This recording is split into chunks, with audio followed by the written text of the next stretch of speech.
Queridos e amados irmãos e amigos, com muita alegria eu quero cumprimentar a todos e a todas com a paz do Senhor Jesus.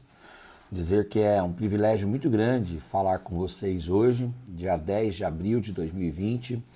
Hoje é sexta-feira e essa sexta-feira é uma sexta-feira excepcional.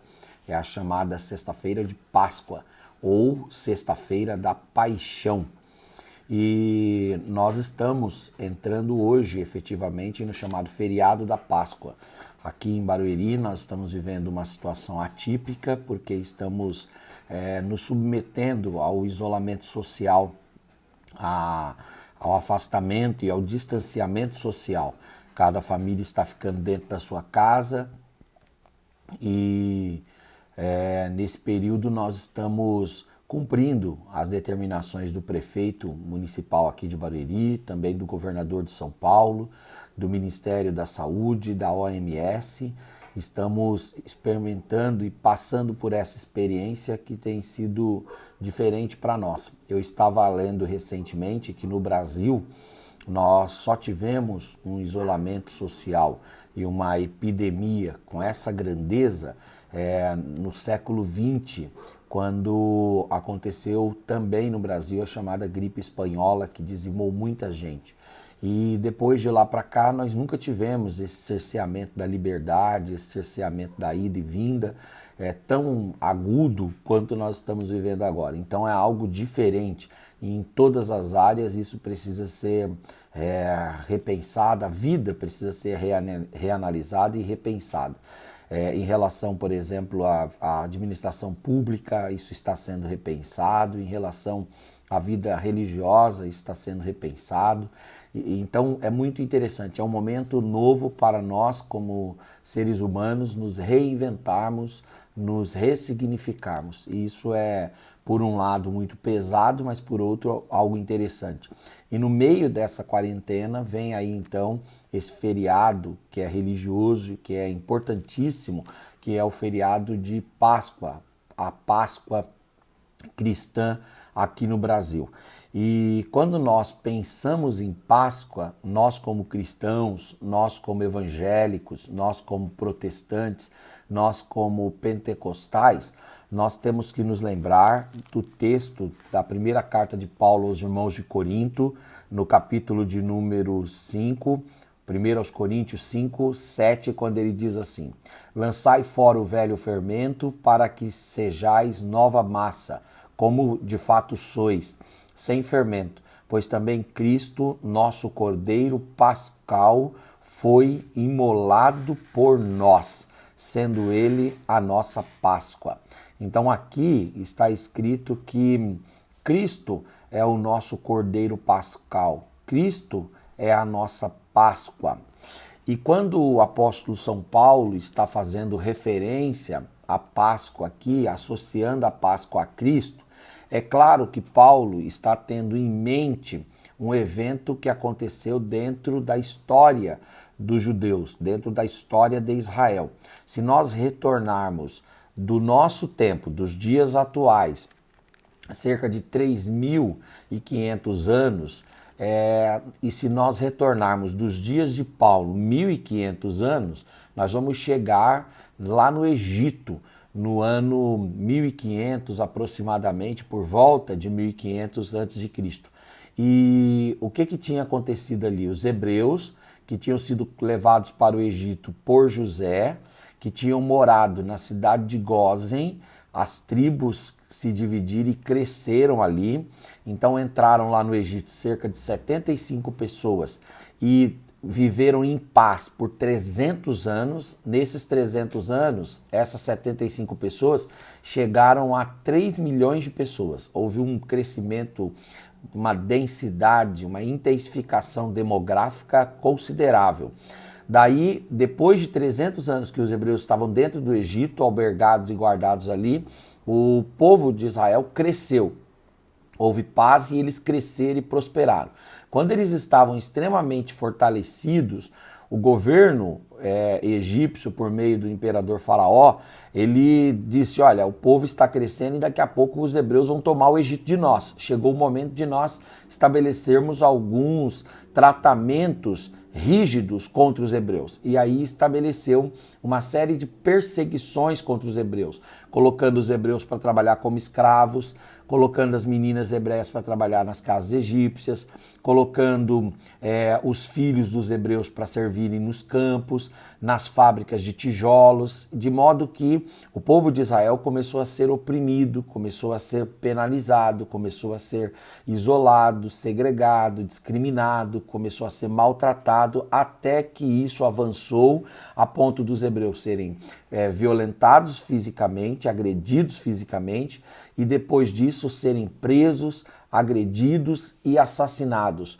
Aqueles hebreus que não queriam se submeter eram assassinados. E depois os egípcios perceberam que, apesar de todas essas medidas contra o crescimento demográfico dos hebreus, isso não adiantava, porque os hebreus continuavam crescendo numericamente. Então, o que os egípcios fizeram? Estabeleceram o controle de natalidade compulsório. Disseram, olha, vamos matar os meninos hebreus, os homens, aqueles que nascerem homens dos hebreus, vamos matar, e as meninas a gente deixa vivas para que elas sejam escravizadas. E começaram a matar os meninos. E esse sofrimento todo dos judeus ali em Israel durou 130 anos, mais ou menos. Até que Deus, se compadecendo do povo, ouvindo o clamor do povo, como ele mesmo diz em Êxodo capítulo 3, Deus fala que ele ouviu o clamor, ele atendeu o choro de Israel e ele veio ao encontro de Israel para libertar Israel.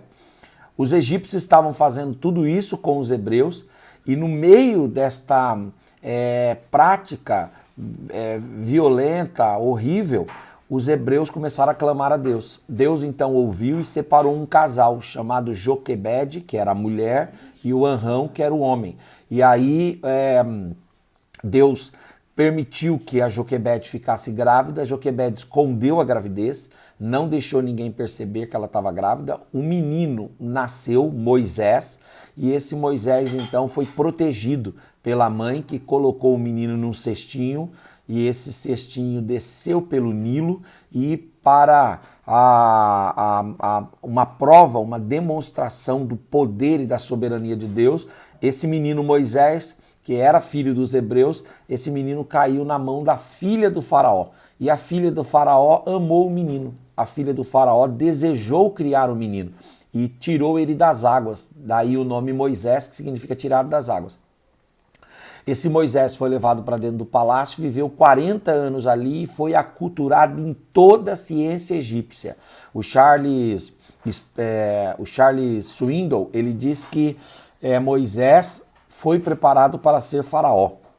Então, Moisés foi preparado em toda a ciência egípcia. E quando Moisés tinha 40 anos de idade, ele foi até o seu povo, os hebreus, porque ele foi criado dentro do palácio pela sua própria mãe, até desmamar, até por volta de 8, 10 anos de idade. Depois disso, ele ficou indo até o povo de Israel e a comunidade hebreia. Mesmo a comunidade sendo escrava, ele tinha acesso a essa comunidade. E ele então, quando vai lá, ele vê um egípcio maltratando um hebreu e ele mata o egípcio. Isso depois é denunciado, ele é perseguido e foge para Midian. Lá em Midian ele se casa, pastoreia ovelhas 40 anos. Quando Moisés tem 80 anos de idade, Deus o chama e diz assim: Moisés, agora volta ao Egito e eu quero que você opere um milagre ali. Eu vou operar um milagre através da sua vida, derramando 10 pragas sobre o Egito e limpando o Egito da presença de Israel. Vou tirar os hebreus de lá e vou oprimir, vou punir os egípcios pela injustiça deles. E foi isso que aconteceu. A Bíblia diz que Moisés retornou, Deus derramou 10 pragas sobre o Egito, Israel foi liberto, e quando aconteceu a última praga, Deus falou: olha, Moisés, agora a última praga é a seguinte, eu vou mandar um anjo durante a noite, e esse anjo, ele vai passar. Esse anjo é chamado de anjo da morte. Ele vai passar nas casas, ele vai passar nos vilarejos, vai passar nas ruas E ele vai passar não só na casa dos hebreus, mas em todas as casas egípcias.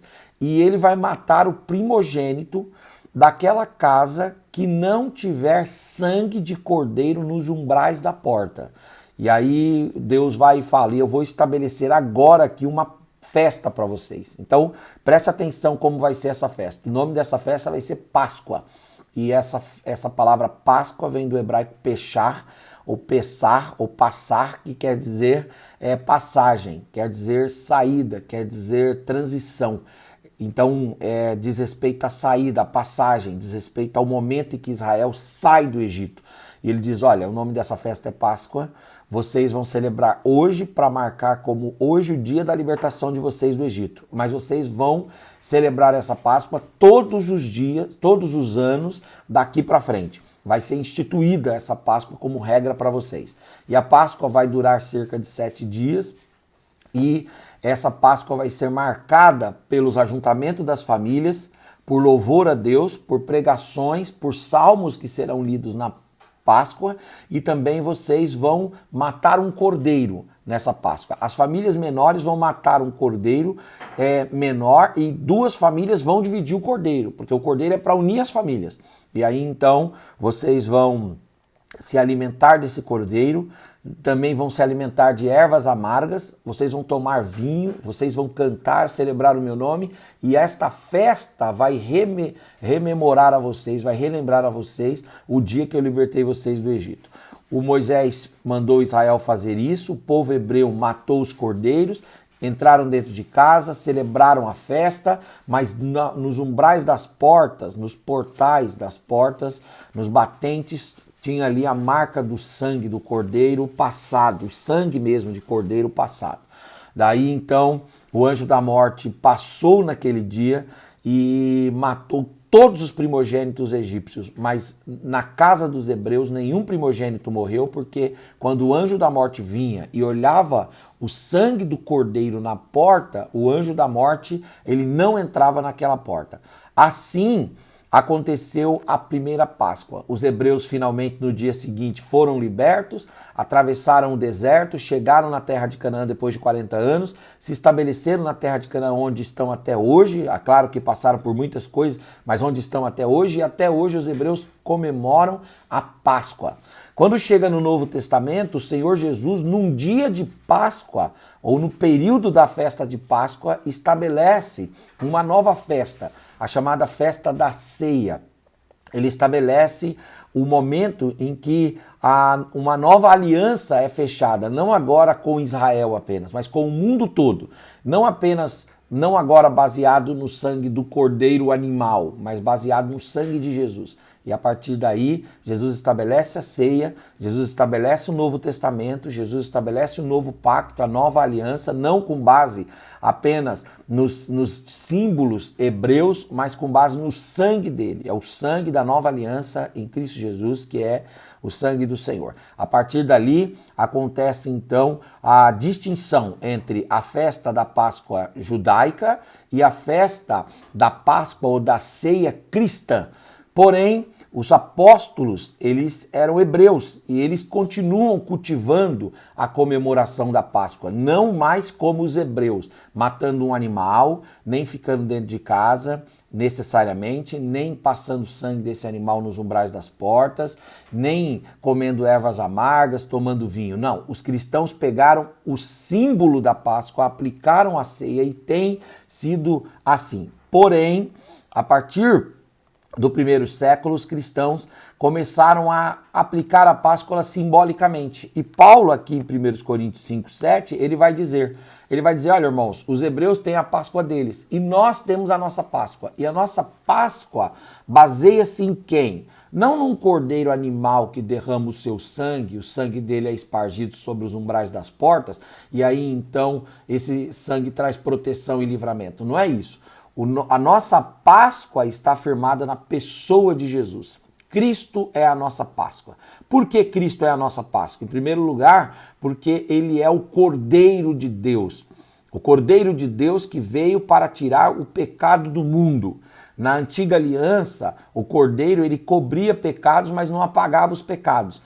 Na nova aliança, Cristo Jesus, o nosso Senhor, veio para morrer em nosso lugar como Cordeiro de Deus, ser imolado, e ao ser imolado na cruz do Calvário, Jesus Cristo derramou o seu sangue, e o seu sangue, quando é crido, quando é recebido pela fé, não o sangue real, físico, mas pela fé, esse sangue também traz livramento, traz salvação, traz perdão, traz livramento não apenas da morte física, mas da morte espiritual, da morte eterna e assim sucessivamente. Então, Cristo é a nossa Páscoa, em primeiro lugar, porque ele é o Cordeiro de Deus que tira o pecado do mundo.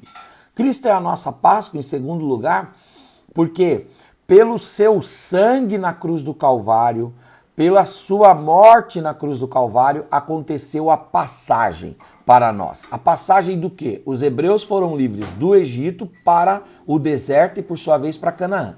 E Cristo é a nossa Páscoa e ele é a passagem nossa para quê? Em primeiro lugar, ele é a passagem nossa do domínio de Satanás e dos seus demônios. Nós estamos livres porque Cristo foi a nossa passagem desse domínio de Satanás, dos demônios, dos principados, das hostes infernais da maldade para o domínio de Deus. Nós saímos da égide do mal e adentramos sob o controle do reino de Deus, do reino de Cristo, do reino do Filho de Deus, do reino do amor de Deus. Uma outra coisa, Cristo é a passagem do pecado adâmico para a santidade de Cristo. Nós vivíamos debaixo do pecado adâmico e agora nós estamos debaixo da santidade, da pureza, da honestidade, da virtude de Cristo Jesus. Cristo é a nossa passagem também, não apenas no sentido de nos livrar das hostes infernais da maldade, e também não apenas nos livrar do pecado, mas Cristo é a nossa passagem no sentido de nos livrar também do poder opressor do mundo. Nós agora não andamos como anda o mundo. O mundo tem os seus valores corrompidos, o mundo tem os seus ideais que não agradam a Deus, mas nós não andamos segundo o curso desse século, nem segundo os rudimentos desse mundo, nem segundo a mente, a intenção do nosso tempo. Nós fomos livres disso por Cristo, nós passamos disso e agora nós temos a mente de Cristo e tudo que é bom, tudo que é louvável, tudo que é honesto, tudo que é justo, é isso que é o nosso mundo, a nossa mente, a nossa compreensão, a nossa consciência, o nosso modo de viver. Cristo também é a nossa passagem no sentido de que nós não tínhamos Deus, mas nós recebemos Deus. Nós éramos pessoas solitárias, vazias de Deus, mas agora vivemos acompanhados, vivemos com a presença de Deus, tomando o nosso coração, a nossa mente, a nossa vida. Cristo é a nossa Páscoa. Ele é a nossa Páscoa no sentido de que ele é o Cordeiro de Deus e no sentido também de que ele fez a nossa passagem. Israel fez a passagem do Egito. Nós fizemos a passagem por Cristo do reino das trevas. Fizemos a passagem por Cristo do pecado. Fizemos a passagem por Cristo do mundo e fizemos a passagem por Cristo da solidão que nós vivíamos, do afastamento de Deus, mas agora somos íntimos de Deus, somos filhos de Deus e podemos nos achegar à mesa de Deus com a liberdade de filhos. E por fim, Cristo é a nossa Páscoa, porque a Páscoa é festa, Páscoa é celebração, Páscoa é comemoração. Os hebreus comemoravam a libertação do Egito. E nós comemoramos o quê? Comemoramos a nossa nova vida em Cristo Jesus. Comemoramos o batismo nas águas. Comemoramos a participação do corpo de Cristo por meio da ceia. Comemoramos a possibilidade de integrarmos a Igreja de Cristo. Comemoramos pelas vitórias diárias e as provisões que o Senhor nos dá. Hoje nós estamos amanhecendo porque o Senhor nos deu provisões. Comemoramos também porque às vezes nos falta algo que nós julgamos necessário, mas o Senhor não nos deixa faltar o essencial para a vida. O pão nosso de cada dia Ele sempre nos dá. Então será que temos motivos para comemorar? Motivos para celebrar a Páscoa? Temos sim, porque Cristo é o Cordeiro de Deus. Cristo fez a nossa passagem e Cristo nos deu motivos de comemoração. Talvez nesse Covid-19, nesse período de quarentena, você diga assim: ah, pastor Henrique, eu não tenho motivos nenhum para comemorar essa Páscoa. Eu quero dizer para você que, pelo contrário, você tem sim. Você está vivo. você está com a sua família, tem as necessidades e os apertos, mas Deus tem preservado você. Deus tem te dado o necessário para a vida. Então, nessa sexta-feira da paixão, que rememora o dia que o Senhor Jesus morreu na cruz do Calvário, o nosso Cordeiro foi entregue na cruz do Calvário. A sexta-feira da paixão que traz à memória o dia que ele entregou a sua vida por nós, sendo o Cordeiro de Deus, fazendo a nossa passagem, passando a ser motivo de festa para nós. Comemore. Não deixe de ligar para os seus parentes, para os seus amigos, para os irmãos que você considera e desejar uma feliz Páscoa. Dizer para eles, olha, apesar de nós estarmos confinados em casa e vivendo esse momento difícil, Cristo é a nossa Páscoa e nós por ele temos motivos de sobra para agradecer e louvar ao Senhor. Feliz Páscoa a você, feliz Páscoa para sua família, que Deus te abençoe, que a graça de Deus te envolva e que aonde você estiver, que a provisão de Deus e essa consciência de que o Cordeiro Pascal, Jesus Cristo, morreu, mas ao terceiro dia ressuscitou e está vivo para a glória de Deus Pai, possa tomar a sua mente e o seu coração.